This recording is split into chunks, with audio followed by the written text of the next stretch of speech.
అందరికీ నమస్కారం. నేను మీ చార్టర్ రమేష్ని మళ్ళీ వచ్చేసాను. గ్రోత్ తెలుగు యూట్యూబ్ ఛానల్కి స్వాగతం, సుస్వాగతం. ఇటీవల కాలంలో మీరు చూస్తే కనుక అనిల్ ధీరుభాయ్ అంబానీ గారి కంపెనీలు ఏవైతే ఉన్నాయో కొన్ని కంపెనీల యొక్క స్టాక్ ప్రైస్లు పెరుగుతూ రావడం మొదలెట్టాయి 2021 సంవత్సరంలో. అది ఎందుకు జరుగుతోంది, దానికి వెనకాల ఉన్న స్టోరీ ఏంటి, అసలు అనిల్ ధీరుభాయ్ అంబానీ గారి కంపెనీలు కుప్పకూలిపోవడానికి కారణం ఏంటి, మళ్ళీ ఇప్పుడు దానికి కొంచెం ఊపు అందుకోవడానికి కారణం ఏంటన్నది ఇవాళ ఈ వీడియోలో డిస్కస్ చేద్దామని చెప్పి మీ దగ్గరికి వచ్చాను అనమాట. నేను అంతకంటే ముందు ఒకవేళ మీరు కనుక మా ఈ గ్రోత్ తెలుగు యూట్యూబ్ ఛానల్ ఇంకా సబ్స్క్రైబ్ చేయకపోతే వెంటనే సబ్స్క్రైబ్ చేయండి. ఇలాంటి ఎన్నో ఇన్ఫర్మేటివ్ కంటెంట్స్ మీకోసం నేను తీసుకొస్తూనే ఉంటాను.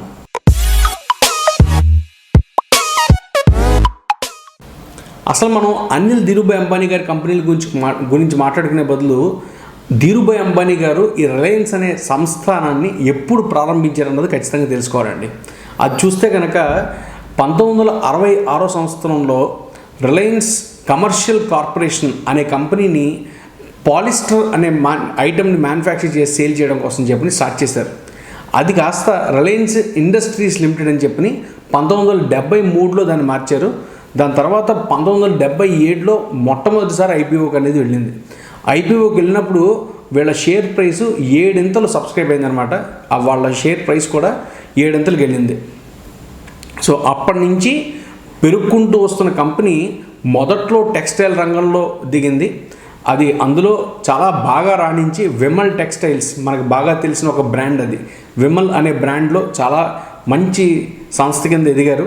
అది కాకుండా పెట్రోకెమికల్స్లో కూడా వాళ్ళు వ్యాపారం అనేది మొదలుపెట్టారు. ఇవి ముఖ్యంగా మన ధీరుభాయ్ అంబానీ గారు స్టార్ట్ చేసిన కంపెనీలో ముఖ్యంగా వీళ్ళు చేసిన 2 వ్యాపారాలు అన్నమాట. ఇవి కాకుండా ఫినాన్షియల్ సర్వీసెస్లోనూ, అంటే అప్పులు వడ్డీలు వీటిల్లో కూడా దిగారు. అది కాకుండా పవర్ సెక్టర్లో కూడా రిలయన్స్ అన్నది ఇంట్రడ్యూస్ అయింది. పోను రోజుల్లో ఈ 2 వ్యాపారాలు కూడా వీళ్ళు చేయడం అన్నది స్టార్ట్ చేశారు. అయితే 1986లో ఎప్పుడైతే మన ధీరుభాయ్ అంబానీ గారు అస్వస్థతతో ప్యారలైజ్ అయ్యి, రైట్ సైడ్ ప్యారలైజ్ అయ్యి కొంచెం వెనుదిరిగారో వ్యాపారం నుంచి, అప్పటి నుంచి వారి కుమారులు ఇద్దరిని కూడా, అంటే ముఖేష్ అంబానీ గారిని అలాగే అనిల్ అంబానీ గారిని ఇద్దరిని కూడా వ్యాపారాన్ని టేక్ ఓవర్ చేసి సక్రమంగా చేసుకోండి అని చెప్పి ముందుకు గింటారు. కానీ ఎందుకో కానీ వీళ్ళిద్దరి మధ్యలో మనస్పర్ధలు అనేవి వచ్చాయి. ఎందుకంటే ఒకళ్ళకి ఒక రకమైన వ్యాపారం చేయడం ఇంట్రెస్ట్ ఉంది, ఇంకొకరికి ఇంకో రకంగా వ్యాపారం చేయడం అనేది ఇంట్రెస్ట్ ఉంది. అలా చేసుకుంటూ వచ్చేవాళ్ళు హఠాత్తుగా 2002 సంవత్సరంలో ధీరుభాయ్ అంబానీ గారు కాలం చేశారు. దాని తర్వాత వీళ్ళిద్దరి మీద ఈ రెస్పాన్సిబిలిటీ అనేది పెడితే సరిగ్గా కంపెనీ నడుస్తుందా అన్న ఒక భయం ఏదైతే ఉంటుందో అది షేర్ హోల్డర్స్లోనూ, పబ్లిక్లోనూ, అందరిలోనూ మొదలైందనమాట. ఆ సమయంలో కోకిలాబేన్ గారు 2005లో వీళ్ళిద్దరి మధ్యలో ఇంటర్వ్యూ అయ్యి వాళ్ళిద్దరికీ కూడా వ్యాపారాలు ఏవైతే ఉన్నాయో ఇద్దరికీ సమానంగా భాగంగా సర్దేశారనమాట. అలా సర్దడంలో ముఖేష్ అంబానీ గారికి కొన్ని వ్యాపారాలు వెళ్ళాయి. అవి ఏంటంటే మొదటి నుంచి ఎప్పటి నుంచో చేసుకుంటూ వస్తున్న వ్యాపారాలు, ఈ పెట్రోకెమికల్ కానీ లేకపోతే ఈ టెక్స్టైల్ బిజినెస్లు కానీ ఇలాంటివన్నీ కూడా ఎప్పటి నుంచో స్థిరంగా చేసుకుంటూ వస్తున్న వ్యాపారాలు అవుతున్నాయో అవన్నీ ముఖేష్ గారికి వెళ్ళిపోయాయి. అనిల్ గారికి వచ్చేప్పటికి కొత్తగా ఏవైతే వెంచర్స్లోకి దిగారో ఆ కొత్త వెంచర్స్ అన్నిటిని, వాటిని మనం న్యూ ఏజ్ బిజినెసెస్ అంటాం. ఆ న్యూ ఏజ్ బిజినెస్ అన్నీ కూడా అనిల్ గారికి అప్పచెప్పారనమాట.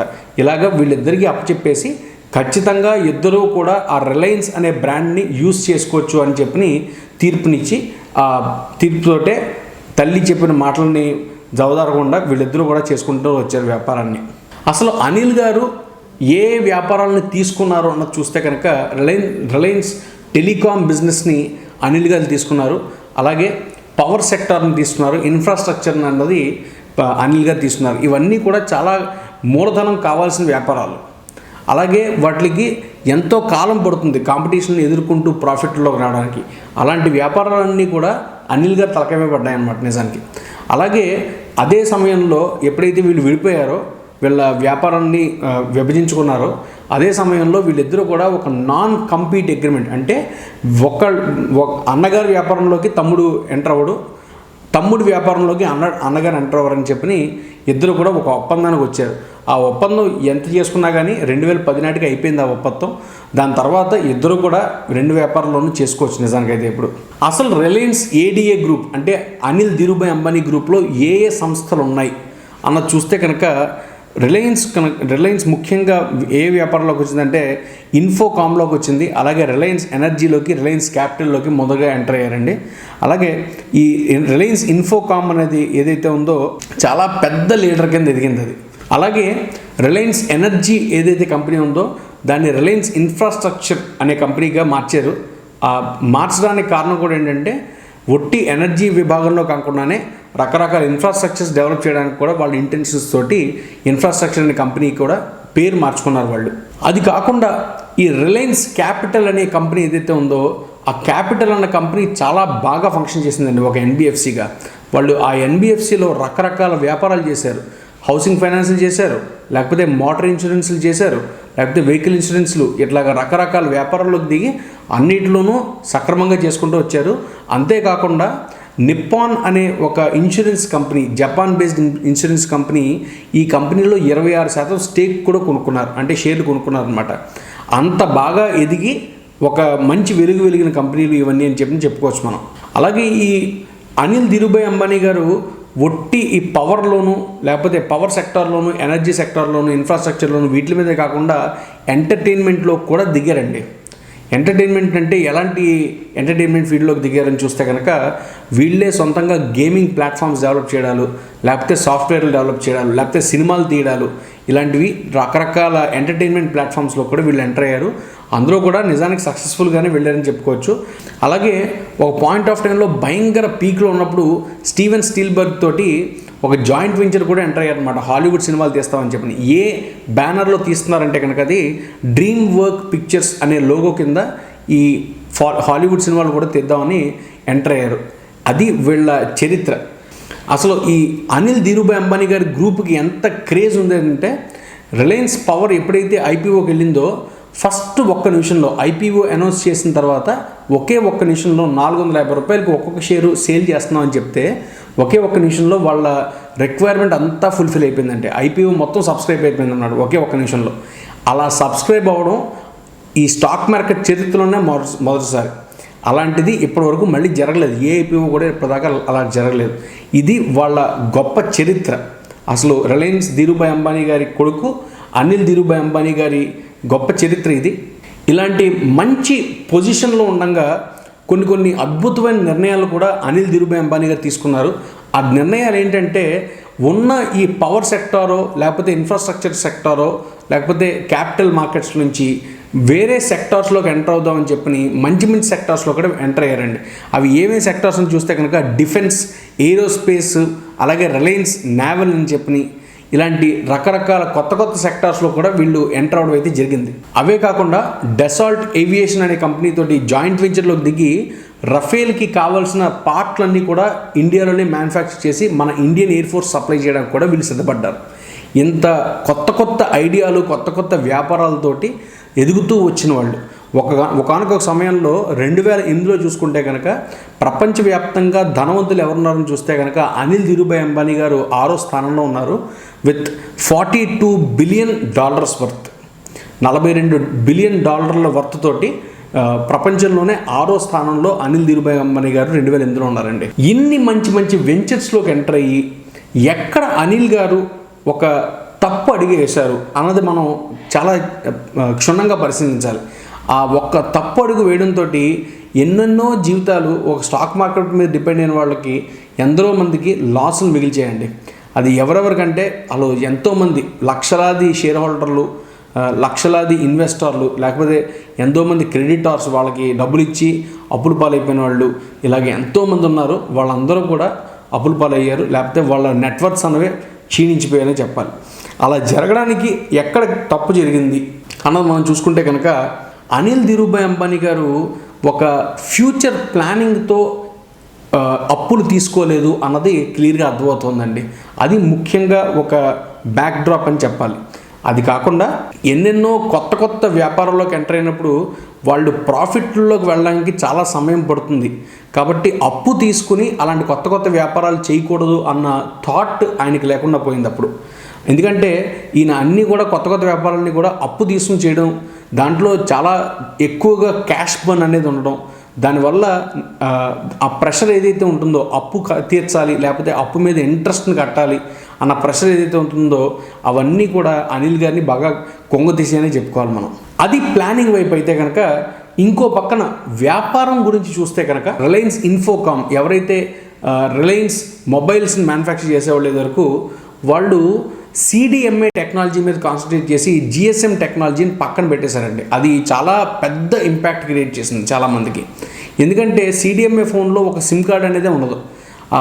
ఒకనొక కాలంలో రిలయన్స్ ఇచ్చిన ఆఫర్లు చూస్తే కనుక మతిపోయేది అన్నమాట. ఒక్కొక్కరికి 500 రూపాయలకి ఫోన్ ఇచ్చేసి అదే ఫోన్ సంవత్సరం బట్టి వాడుకోమనేవాళ్ళు. అలాంటి ఫెసిలిటీ ఇస్తే ఖచ్చితంగా ఎంతోమంది దాన్ని యూజ్ చేసుకున్నారు.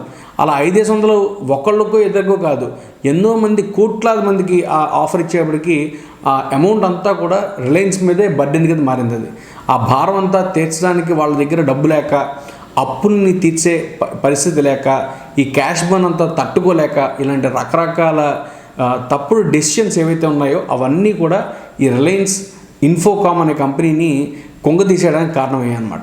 ఇది ఇలా ఉండగా ఈ 2G స్కామ్ ఎప్పుడైతే 2012లో వచ్చిందో దాంట్లో కూడా అనిల్ ధీరుభాయ్ అంబానీ గారికి హస్తం ఉందని, లేకపోతే రిలయన్స్ ఇన్ఫోకామ్ కూడా ఇందులో సంబంధాలు ఉన్నాయని చెప్పిన ఎలిగేషన్స్ అయితే వచ్చాయి. అవి తప్పని చెప్పిన తర్వాత ప్రూవ్ అయినా కానీ మొదట్లో ఎలిగేషన్స్ రావడంతో అది కూడా కంపెనీ మీద ఒక బ్లాక్ మార్క్ కింద మిగిలింది. ఇది కాకుండా ఏం జరిగిందంటే కొత్త ఈ ఎయిర్టెల్లో లేకపోతే జియో ఎప్పుడైతే మార్కెట్లోకి ఎంటర్ అయిందో అప్పటి నుంచి చూస్తే కనుక వాళ్ళు ఇచ్చే ఆఫర్స్ ఏవైతే ఉన్నాయో వాటిలన్నింటినీ ఎదుర్కొంటూ వీళ్ళు వ్యాపారం చేయడానికి చాలా కష్టపడ్డారు.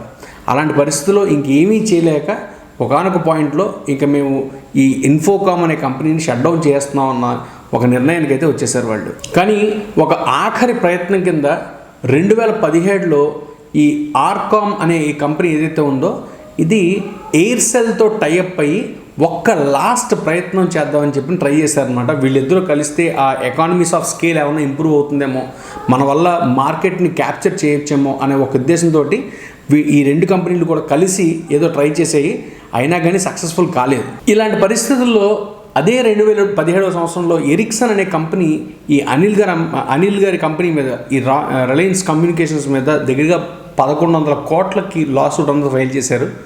అది ఫైల్ చేయడంతో నిజానికి అనిల్ అంబానీ గారి కంపెనీలన్నీ కూడా ఉక్కిరిబిక్కిరైపోయి ముఖేష్ అంబానీ గారు రావడంతో ఆ కేసు 1100 కోట్ల కేసు ఏదైతే ఉందో దాన్ని 463 కోట్లకి ఫైనల్గా సెటిల్ చేసి 2019లో అనిల్ అంబానీ గారిని బెయిల్అవుట్ చేసుకొచ్చారు కంపెనీ నుంచి. సో ఆ కేసు అట్లా జరగడంతో రిలయన్స్ కమ్యూనికేషన్ అనే కంపెనీ ఏదైతే ఉందో కంప్లీట్గా కుప్పకూలిపోయింది. అదే సమయంలో వాళ్ళు బ్యాంక్రప్ట్ అయిపోయామని చెప్పని వాళ్ళు అనౌన్స్ కూడా చేశారు. అప్పుడు అనౌన్స్ చేసిన తర్వాత ఒక్కొక్క అసెట్ని, ఒక్కొక్క డివిజన్ని అమ్ముకుంటూ రావడం ప్రారంభించారు. అది మెల్లగా ఏం జరిగిందంటే వాళ్ళ గ్రూప్లో ఉన్న మిగతా కంపెనీల మీద కూడా ఇంపాక్ట్ తీసుకురావడం జరిగింది. అది ఎట్లా జరిగిందంటే ఒక్కొక్క కంపెనీలోనూ బాండ్ల మీద ఇంట్రెస్ట్ సరిగ్గా కట్టకపోవడం, లేకపోతే బాండ్ రీపేమెంట్కి వచ్చినప్పుడు సరిగ్గా రీపేమెంట్ చేయకపోవడం, ఇలా ఒక్కొక్క తప్పు చేసుకుంటూ వచ్చి మెల్లగా జారుకుంటూ వచ్చారన్నమాట. ఇలా జరగడంలో ఫస్ట్ సేల్ ఏం చేశారు అన్న చూస్తే కనుక వీళ్ళు పవర్ ట్రాన్స్మిషన్ బిజినెస్ ఈ ముంబైలో ఏదైతే ఉందో దాన్ని అదానీ గ్రూప్కి సేల్ చేశారనమాట. అది ఫస్ట్ వాళ్ళు సేల్ చేసిన వ్యాపారం. దాని తర్వాత వీళ్ళకున్న స్టేక్ ఎంత అయితే ఉందో దాని మొత్తాన్ని నిప్పాన్కి ట్రాన్స్ఫర్ చేయడం జరిగింది. అలాగే ఈ రిలయన్స్ క్యాపిటల్కి ఎక్కడెక్కడైతే వేరే కంపెనీలో షేర్లు అయితే ఉన్నాయో వాటిలన్నిటిని కూడా అమ్ముకోవాల్సిన పరిస్థితి వచ్చింది. అలాగే ఆ ప్రాసెస్లోనే వాళ్ళకి 1% పేటిఎంలో ఉన్న స్టేక్ని కూడా వాళ్ళు అమ్మేసేయాల్సి వచ్చింది. రిలయన్స్ నిప్పాన్ లిమిటెడ్లో ఉన్న మొత్తం స్టేక్ని కూడా అమ్ముకోవాల్సి వచ్చింది. ఇలా ఒక్కొక్కప్పు తీర్చుకుని వస్తున్న సమయంలో 2020 సంవత్సరంలో చైనాలో ఉన్న బ్యాంకులు ఏవైతే అనిల్ ధీరుభాయ్ అంబానీ గారికి అప్పులు ఇచ్చాయో వాళ్ళందరూ కలిసి యూకేలో 2020లో కేసు వేశారనమాట. దగ్గరగా $717 మిలియన్ మాకు కట్టాల్సి ఉంది అని చెప్పి యూకేలో కేసు వేశారు. ఆ కేసు వేస్తే దానికి రెస్పాన్స్ కింద అనిల్ గారు వెళ్ళి నా దగ్గర అంటూ ఇప్పుడు ఏమీ లేదు, నా నెట్వర్క్ మొత్తం జీరో అయిపోయిందని చెప్తే దాని తర్వాత యూకే కోర్టు ప్రస్తుతానికి ఒక $100 మిలియన్ డిపాజిట్ చేయమని చెప్పి వాళ్ళకి ఆర్డర్స్ అయితే పాస్ చేసింది. ఇది మొత్తం అనిల్ ధీరుభాయ్ అంబానీ గారి కంపెనీల యొక్క పతనం గురించి హిస్టరీ అండి. అయితే ఇప్పుడు మనకి అర్థం చేసుకోవాల్సింది ఏంటంటే ఇలా ప్రతి సంవత్సరం పడిపోతూ వస్తున్న కంపెనీ 2020 వరకు పడిపోతూ వస్తున్న కంపెనీలో 2021లో ఆల్ ఆఫ్ ఎ సడన్ ఎక్కడి నుంచి మంచి మంచి న్యూసెస్ వచ్చాయి ఈ కంపెనీలో, దేనికి ఆ షేర్ ప్రైస్ అన్నది పెరుగుతూ వస్తుంది అన్నది అర్థం చేసుకుంటే కనుక ముఖ్యంగా మీరు చూసుకోవాల్సింది కొన్ని అనౌన్స్మెంట్స్ అయితే కంపెనీ చేసాయి అనమాట. ఆ అనౌన్స్మెంట్స్ ఇన్వెస్టర్స్కి కాన్ఫిడెన్స్ బిల్డ్ చేసేలాగా చేసాయి. అందుకని చెప్పిన మళ్ళీ ఈ కంపెనీ షేర్లు కొనడానికి కొంతమంది ముందరకు వచ్చారు. అది కాకుండా ఈ కంపెనీలకి ఈ ఫ్రాడ్ అనే ట్యాగ్ ఏదైతే ఉందో ఆ ట్యాగ్ అనేది రిమూవ్ అయిపోయింది 2020 సంవత్సరంతో. అందుకని 2021 సంవత్సరంలో అనిల్ ధీరుభాయ్ అంబానీ గారిని మళ్ళీ వ్యాపారం చేసుకోవడానికి ఫ్రీ రైట్స్ ఇచ్చేసినట్టే. అప్పటి నుంచి మళ్ళీ కొంచెం షేర్ ప్రైస్లు అన్నవి పెరగడం అన్నది మొదలయ్యాయి. అయితే గుర్తుంచుకోండి, జస్ట్ బికాజ్ కంపెనీలో షేర్లు యొక్క రేట్ పెరుగుతోందంటే దాని అర్థం కంపెనీలో ఏదో కొత్తగా వ్యాపారాలు తీసుకొచ్చి చేస్తున్నారని కాదు. కొన్ని నిర్ణయాల వల్ల మాత్రమే ప్రస్తుతానికి ఆ షేర్ రేట్ పెరుగుతుంది. అది ఎంతకాలం పెరుగుతుంది, ఆ ర్యాలీ ఎంతకాలం కొనసాగుతుంది అన్నది మనకు తెలియదు. అలాంటి పరిస్థితుల్లో మనం చాలా జాగ్రత్తగా అబ్జర్వ్ చేసి నిజంగా పెరుగుతుంది అనే ఒక కాన్ఫిడెన్స్ వస్తేనే ఇన్వెస్ట్ చేయడం మంచిది. లేకపోతే అది దీర్ఘకాలికంగా ఆ ర్యాలీ కొనసాగుతుందా, లేకపోతే ప్రస్తుతానికి ఒక 2-3 నెలలు మాత్రమే ఉంటుందా అన్నది మనకి ప్రస్తుతానికైతే తెలియదు. అందుకని చాలా జాగ్రత్తగా మీకు నచ్చితే మాత్రమే కొనుక్కోండి రిలయన్స్ అనిల్ ధీరుభాయ్ అంబానీ గారి కంపెనీలో షేర్లు. ఇప్పుడు మనం ఈ అనిల్ ధీరుభాయ్ అంబానీ గారికి ఏమేం కంపెనీలు ఉన్నాయి అన్నది చూస్తే కనుక, ఈ రిలయన్స్ గ్రూప్లో అనిల్ ధీరుభాయ్ అంబానీ గారి గ్రూప్లో ఏమేం కంపెనీలు ఉన్నాయని చూస్తే కనుక ముఖ్యంగా రిలయన్స్ పవర్ అనే కంపెనీ ఒకటి ఉందండి. ఈ రిలయన్స్ పవర్లో దాదాపుగా 6,000 మెగావాట్ల పవర్ ఉత్పత్తి చేసేంత స్తోమత అయితే వెళ్ళుకుంది. ఆ స్తోమత అంతా ఎలాంటి అసెట్స్ నుంచి ఉందని చూస్తే కనుక 3 కోల్ ఫైర్ ప్రాజెక్ట్స్ ఉన్నాయి, అలాగే ఒక గ్యాస్ ఫైర్డ్ ప్రాజెక్ట్ ఉంది, అలాగే 12 హైడ్రో ఎలక్ట్రిక్ ప్రాజెక్ట్స్ కూడా ఉన్నాయి. అందులో 6 అరుణాచల్ ప్రదేశ్లో ఉన్నాయి, 5 హిమాచల్ ప్రదేశ్లో ఉన్నాయి, 1 ఉత్తరాఖండ్లో ఉంది. ఇవన్నీ కలిపి ఈ 6,000 మెగావాట్ల పవర్ అనేది వీళ్ళు జనరేట్ చేసే అసెట్స్ అయితే వీళ్ళ దగ్గర ఉన్నాయి. అయితే ఈ కంపెనీ రీసెంట్గా ఒక ఒప్పందానికి వచ్చింది రిలయన్స్ ఇన్ఫ్రాస్ట్రక్చర్ ద్వారా. ఏంటంటే దగ్గరగా 1,325 కోట్ల అప్పు తీసుకోవాలని చెప్పి నిర్ణయానికి వచ్చారనమాట ఈ ఆర్ పవర్ అనే కంపెనీ. ఎందుకు తీసుకుంటున్నారంటే కనుక ఉన్న మిగతా అప్పులన్నీ తీర్చేయడం ఒక ఎత్తు, ఇంకొకటి వీళ్ళ ఎగ్జిస్టింగ్ బిజినెస్ని స్ట్రెంగ్తెన్ పరచుకోవడం కోసం 1,325 కోట్లు వీళ్ళు తీసుకుంటున్నారు. ఈ ఇష్యూని ఉన్న ఎగ్జిస్టింగ్ షేర్ హోల్డర్స్ అందరూ కూడా ఆమోదించారు. అలాగే ఈ ఫారిన్ ఇన్స్టిట్యూషనల్ బయ్యర్స్ ఎవరైతే ఉంటారో, బయట దేశాల నుంచి కొనుక్కునే వాళ్ళు కూడా ఆమోదించారు. సో ఖచ్చితంగా ఈ కంపెనీలో ఈ స్టెబిలిటీ అనేది వస్తుందని చూడొచ్చు. అయితే వీళ్ళ పర్ఫార్మెన్స్ ఎలా ఉందన్నది చూస్తే కనుక వీళ్ళ మార్కెట్ క్యాప్ ఇప్పుడు ప్రస్తుతం రిలయన్స్ పవర్కి 3,745 కోట్లు ఉంది. అలాగే ప్రైస్ ఎర్నింగ్ రేషియో 16.5 ఉంది. అలాగే current market price by book value చూస్తే కనుక 0.31 ఉంది.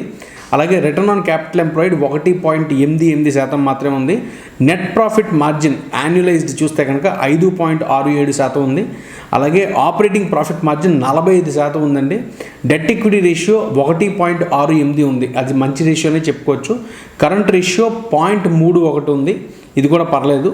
సేల్స్ వేరియన్స్ చూస్తే కనుక గత 5 ఏళ్ల సేల్స్తో కంపేర్ చేస్తే ఈ సంవత్సరం ఒక 5% తగ్గిందని చెప్పుకోవాలి గడిచిన ఫినాన్షియల్ ఇయర్లో. అలాగే ఒక సంవత్సరంలో వీళ్ళకి వచ్చిన రిటర్న్, అంటే ఈ కంపెనీలో ఇన్వెస్ట్ చేస్తే వచ్చిన రిటర్న్ ఎంతంటే 271% వచ్చింది. సో ఇది ఈ కంపెనీ యొక్క పర్ఫార్మెన్స్ ఎలా ఉందన్నది చూస్తే కనుక. అలాగే నెక్స్ట్ ఏ కంపెనీ వీళ్ళ గ్రూప్లో ఉందని చూస్తే కనుక రిలయన్స్ ఇన్ఫ్రాస్ట్రక్చర్ అనే కంపెనీ ఉంది. ఈ రిలయన్స్ ఇన్ఫ్రాస్ట్రక్చర్ అనేది డీసెంట్గానే వెళ్తుందండి. ఈ రిలయన్స్ ఇన్ఫ్రాస్ట్రక్చర్లో ఎన్నో పెద్ద నేషనల్ హైవే ప్రాజెక్టులు, అలాగే Mumbai metro line 1 first metro line ఏదైతే ఉందో అది వీళ్ళే నడుపుతున్నారు. అది కాకుండా వీళ్ళు చాలా ప్రసిద్ధి చెందిన ప్రాంతం ఏంటంటే కనుక వీళ్ళ ఏరియా ఆఫ్ స్పెషలైజేషన్ BOT అని అంటాం, build operate and transfer projects అనేవి వీళ్ళ స్పెషాలిటీ. అంటే వీళ్ళు ఏం చేస్తారంటే ఒక ప్రాజెక్టు తీసుకుని దాన్ని బిల్డ్ చేస్తారు, దాన్ని కొన్ని సంవత్సరాలు వీళ్ళే ఆపరేట్ చేసి దాని తర్వాత గవర్నమెంట్కి వాళ్ళే హ్యాండ్ ఓవర్ చేస్తారనమాట. ఇలాంటి ప్రాజెక్ట్స్లో వీళ్ళు చాలా నిష్ణాతులని చెప్పుకోవాలి. ఇది కాకుండా ఇటీవల కాలంలోనే ఇంకో అగ్రిమెంట్లో కూడా ఎంటర్ అయ్యారు, జాయింట్ వెంచర్లోకి దిగుతున్నారు. దేనికంటే ముంబైలో 4వ మెట్రో లైన్ ఏదైతే వస్తుందో అది కూడా వీళ్ళే బిల్డ్ చేయాలని చెప్పి టెండర్లో పార్టిసిపేట్ చేసి విన్ అయ్యని తెలిసింది. అలాగే ఈ కంపెనీ చూస్తే కనుక దగ్గరగా 550 కోట్లు ఫండింగ్ రేస్ చేయడానికి ట్రై చేస్తున్నారు. అది ఎవరి దగ్గర నుంచి అని చూస్తే కనుక ఒకటి ప్రమోటర్స్కి ప్రిఫరెన్షియల్ అలాట్మెంట్ జరగబోతోంది. అది కాకుండా విఎఫ్ఎస్ఐ అనే కంపెనీ ఏదైతే ఉందో, హోల్డింగ్స్ అనే కంపెనీ ఏదైతే ఉందో, ఆ కంపెనీకి కూడా షేర్లు ఇష్యూ చేద్దామని చెప్పి చూస్తున్నారు. వీళ్ళిద్దరి దగ్గర నుంచి మొత్తంగా చూసుకుంటే కనుక 550 కోట్ల దాకా వీళ్ళు ఫండింగ్ రేస్ చేస్తున్నారు. ఇకపోతే వీళ్ళ పర్ఫార్మెన్స్ ఎలా ఉందన్న చూస్తే కనుక మార్కెట్ క్యాప్ వీళ్ళది 2075 కోట్లు ఉందండి. అలాగే ప్రైస్ ఎర్నింగ్ రేషియో లేదు అసలు. కరెంట్ మార్కెట్ వాల్యూ చూస్తే కనుక 0.23 మాత్రమే ఉంది బుక్ వాల్యూతో కంపేర్ చేస్తే. రిటర్న్ ఆన్ ఎక్విటీ చూస్తే కనుక నెగిటివ్లో ఉందండి, -5% ఉంది. నెట్ ప్రాఫిట్ మార్జిన్ చూస్తే కనుక అది కూడా నెగిటివ్లోనే ఉంది, -1.56 ఉంది. అలాగే ఆపరేటింగ్ ప్రాఫిట్ మార్జిన్ మాత్రం కొంచెం పాజిటివ్గానే ఉంది, 1.43 ఉంది. డెట్ ఈక్విటీ రేషియో 95 ఉందండి. కరెంట్ రేషియో 0.44 ఉంది.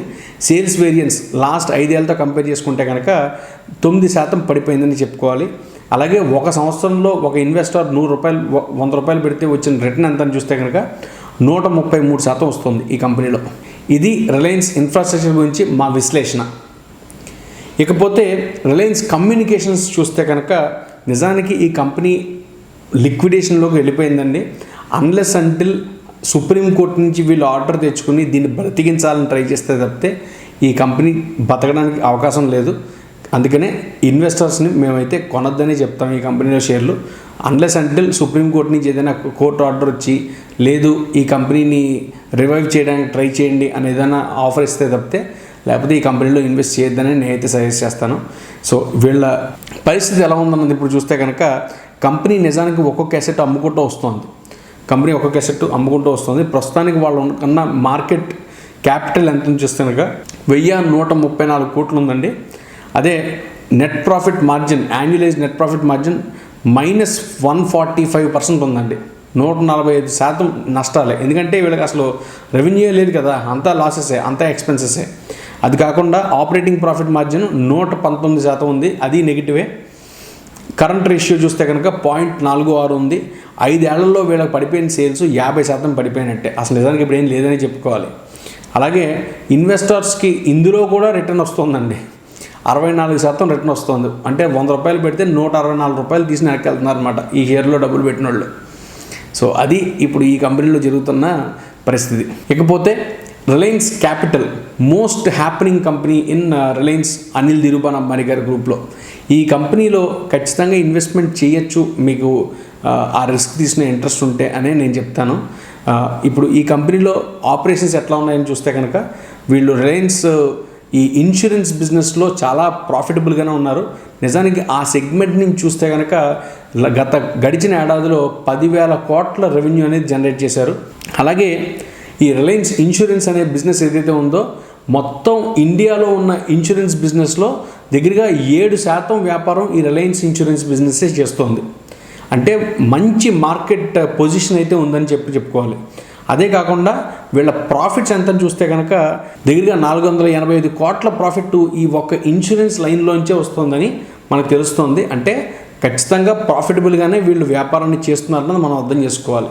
ఇది రిలయన్స్ జనరల్ ఇన్సూరెన్స్ గురించి. అయితే రిలయన్స్ లైఫ్ ఇన్సూరెన్స్ కూడా ప్రాఫిటబుల్గానే ఉందండి. వీళ్ళ లైఫ్ ఇన్సూరెన్స్ పాలసీస్ కూడా ప్రాఫిటబుల్గానే ఉన్నాయి. వీళ్ళ లైఫ్ ఇన్సూరెన్స్ బిజినెస్ ఎట్లా నడుస్తుందని చూస్తే కనుక అందులోంచి దాదాపుగా 8,300 కోట్ల రెవెన్యూ వీళ్ళు చేస్తున్నారు. అందులోంచి వచ్చే నెట్ ప్రాఫిట్ చూస్తే కనుక 300 కోట్ల నెట్ ప్రాఫిట్ అనేది వీళ్ళకి వస్తుంది. సో మొత్తం మీద చూసుకుంటే ఈ రిలయన్స్ క్యాపిటల్ అనేది బాగానే పనిచేస్తుందండి. ఇందులో నష్టం అయితే లేదు కంపెనీలో.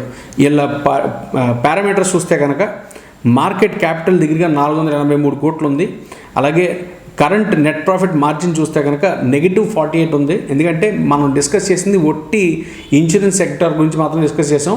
మిగతా గ్రూప్లో ఉన్న కంపెనీల్లో లాస్లు ఉండొచ్చు, అందుకని చెప్పి మనకి ఇక్కడ లాస్ తెలుస్తుంది. అలాగే ఆపరేటింగ్ ప్రాఫిట్ మార్జిన్ చూస్తే కనుక నెగిటివ్లోనే ఉంది, అది 32.9% నెగిటివ్లో ఉంది. కరెంట్ రేషియో చూస్తే కనుక 0.46 ఉంది. 5 ఏళ్లలో వీళ్ళకి పడిపోయిన సేల్స్ ఎంత చూస్తే కనుక 44% పడిపోయిందండి. అలాగే ఒక సంవత్సరంలో వచ్చిన రిటర్న్ ఎంత అంటే 68% రిటర్న్ వచ్చింది. ఇకపోతే Reliance naval and engineering company, ఈ కంపెనీ ఏం చేస్తుందని చూస్తే కనుక వీళ్ళకి ఒక ఈ షిప్స్ యొక్క రిపేర్ సెంటర్ ఆర్ఎల్స్ షిప్ బిల్డింగ్లో ఏవైతే అవసరం ఉంటాయో అలాంటి ఒక ఫెసిలిటీ అన్నది వీళ్ళు క్రియేట్ చేసుకున్నారు. మన భారతదేశంలోనే చాలా పెద్ద షిప్ బిల్డింగ్ ఫెసిలిటీ అన్నది వీళ్ళు క్రియేట్ చేసుకున్నారు. ఇక్కడ మన భారతదేశానికి వచ్చే షిప్స్ కానీ రిగ్గులు కానీ ఏవైతే ఉంటాయో వాటిలన్నిటికీ మరమ్మతులు చేయడానికో లేకపోతే పార్ట్లు మార్చడానికో ఏదైనా అవసరం ఉంటే కనుక అవన్నీ కూడా అక్కడి నుంచి జరుగుతాయి అన్నమాట. సో అది ఆ వ్యాపారం. ఆ వ్యాపారంలో పరిణామాలు ఎట్లా ఉన్నాయి ప్రస్తుతానికి కానీ చూస్తే కనుక వీళ్ళకి మార్కెట్ క్యాపిటల్ ఎంత ఉందంటే 248 కోట్లు ఉంది. అలాగే నెట్ ప్రాఫిట్ మార్జిన్ చాలా నెగిటివ్లోనే ఉందండి, 240% నష్టాల్లో ఉన్నారు. అలాగే ఆపరేటింగ్ ప్రాఫిట్ మార్జిన్ చూస్తే కనుక అది కూడా నెగిటివ్లోనే ఉంది, 389% నెగిటివ్లో ఉంది. కరెంట్ రేషియో 0.61 ఉంది. సేల్స్ వేరియన్స్ గత 5 సంవత్సరాల నుంచి చూస్తే కనుక 39.1% పడిపోయింది. అలాగే ఒక సంవత్సరంలో వచ్చిన రిటర్న్ అంతా ఇన్వెస్ట్ చేస్తే కనుక అంటే 15.8% వచ్చింది రిటర్న్. అలాగే రిలయన్స్ హోమ్ ఫైనాన్స్ ఈ కంపెనీ ఏదైతే ఉందో ఈ కంపెనీ బేసికల్గా రిలయన్స్ క్యాపిటల్ యొక్క సబ్సిడరీ అండి. ఈ కంపెనీ నిజానికి ఎన్సిఎల్టీలో క్లోజ్ చేసామని ఆర్డర్స్ కూడా వచ్చేసాయి. సో ఈ కంపెనీ నిజానికి ఆపరేషన్స్ అయితే ప్రస్తుతానికి లేదు, మొత్తం అంతా ఆస్తులన్నీ అమ్మేసుకుని అప్పులన్నీ క్లియర్ చేసుకోవడానికి చూస్తున్నారు ప్రస్తుతానికి. ఎంతెంత వాల్యూస్ ఉన్నాయి అన్నది చూస్తే కనుక ప్రస్తుతానికి మార్కెట్ క్యాప్ 239 కోట్లు ఉంది.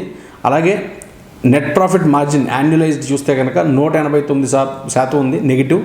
అలాగే ఆపరేటింగ్ ప్రాఫిట్ మార్జిన్ వచ్చేప్పటికి 139% ఉంది. డెట్ ఈక్విటీ రేషియో 9.02, చాలా దారుణమైన పరిస్థితి. అలాగే కరెంట్ అసెట్స్ రేషియో చూస్తే కనుక 0.93. సేల్స్ వేరియన్స్ చూస్తే కనుక 0.29% తగ్గిందండి గత 5 ఏళ్లలో. అలాగే ఒక సంవత్సరంలో రిటర్న్ ఎంత ఉందని చెప్తే కనుక 98% రిటర్న్ వస్తుంది ఈ కంపెనీలో ఇన్వెస్ట్ చేస్తే కనుక. ఇది ఈ కంపెనీ యొక్క ప్రస్తుత పరిస్థితి. అసలు మనం ఈ కంపెనీలన్నీ చూస్తేనో లేకపోతే అనిల్ ధీరుభాయ్ అంబానీ గారి గ్రూప్ని చూస్తే మనం అర్థం చేసుకోవాల్సిన విషయాలు ఏంటి, దాని నుంచి మనం నేర్చుకునే పాఠాలు ఏంటి లేకపోతే గుణపాఠాలు ఏంటి అన్న చూస్తే కనుక ఎప్పుడూ కూడా త్వరగా నిర్ణయాలు తీసుకోకూడదు. అలాగే ప్లానింగ్ లేకుండా ఒక డెసిషన్ అయితే తీసుకోకూడదు, ముఖ్యమైన విషయం. అది కాకుండా ఏదైనా కొత్త ప్రాజెక్టులోకి ఎంటర్ అవుతున్నప్పుడు అప్పు తీసుకుని వ్యాపారం అయితే చేయకూడదండి. ఖచ్చితంగా ప్రమోటర్ డబ్బులు పెట్టి వ్యాపారం అనేది చేయాలి. లేకపోతే నాలాగా రిస్క్ తీసుకునే ఇంట్రెస్ట్ ఉన్న షేర్ హోల్డర్ని వెతుక్కుని వాళ్ళ డబ్బుతో ఇన్వెస్ట్మెంట్ పెట్టాలి తప్పితే ఎప్పుడు కూడా అప్పు తీసుకుని మాత్రం ఖచ్చితంగా కొత్త ప్రాజెక్టులోకి దిక్కకూడదు. ఎందుకంటే అప్పు తీసుకుంటే దాని మీద వడ్డీ పడుతుంది, ఆ వడ్డీ కట్టాలనే ప్రెషర్ ఉంటుంది, అసలు కట్టాలనే ప్రెషర్ ఉంటుంది. ఇవన్నీ అవాయిడ్ చేయాలంటే ఓన్లీ ఆప్షన్ ఏంటంటే కనుక షేర్లు ఇచ్చి ఆ అమౌంట్ ఎంతైతే రిక్వైర్మెంట్ ఉందో అంత అమౌంట్ మనం కంపెనీలో తీసుకురావడం అన్నది చేసుకోవాలి.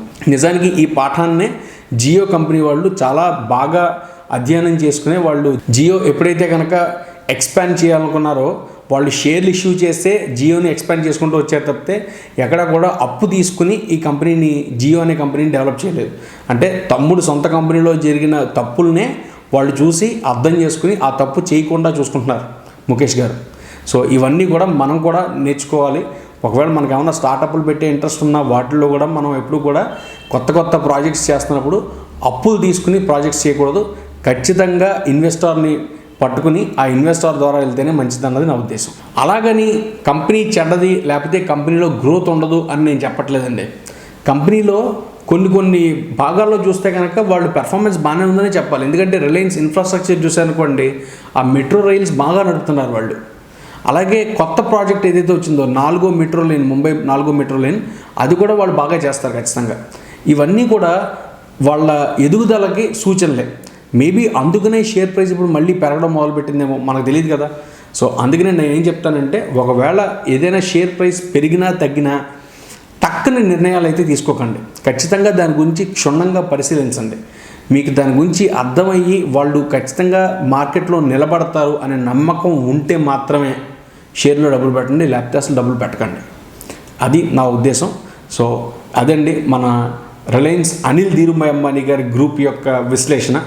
ఒకవేళ ఇది మీకు పనికొస్తుంది లేకపోతే వేరే ఎవరికైనా పనికొస్తుందంటే కనుక ఖచ్చితంగా ఈ వీడియోని వాళ్ళతో షేర్ చేయండి. అలాగే మా ఈ గ్రోత్ తెలుగు యూట్యూబ్ ఛానల్ని లైక్ చేయండి, సబ్స్క్రైబ్ చేయండి, కామెంట్ చేయండి. మీకు ఇంకా ఏమన్నా ఆసక్తికరమైన విషయాలు తెలుసుకోవాలనుకుంటే కనుక అవి ఏంటో మా ఈ కామెంట్ సెక్షన్లో మెన్షన్ చేయండి. మేము ఖచ్చితంగా వాటి గురించి మాట్లాడతాం. అంతవరకు ఉంటాను. నేను మీ charter Ramesh signing off. Thank you.